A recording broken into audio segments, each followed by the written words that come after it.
রাসূল সাল্লাল্লাহু আলাইহি ওয়াসাল্লাম বলেছেন রোজার জন্য দুইটা খুশি রোজাদারদের জন্য লিসাইমি ফারহাতুন ইনদা ফিতরি।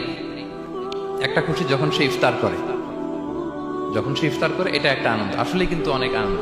পৃথিবীর কোনো খাবার দাবারের সাথে ইফতারের তুলনা হয় না।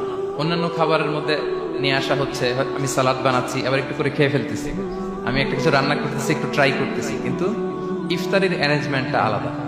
কেউ ট্রাই করতে পারতেছি না, শুধু আনা হচ্ছে, টেবিলে সাজানো হচ্ছে, রাখা হচ্ছে, দোয়া হচ্ছে, বারবার ঘড়ির দিকে তাকানো হচ্ছে কখন সেই মুহূর্তটা আসবে।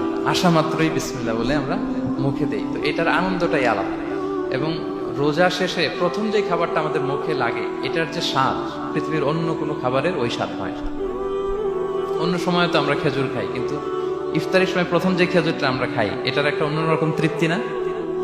তার মানে জান্নাতের একটা আবহ এখানে। জান্নাতেও এরকম একই রকম খাবার দেওয়া হবে, কিন্তু তৃপ্তি স্বাদ আলাদা। উতুবিহি মুতা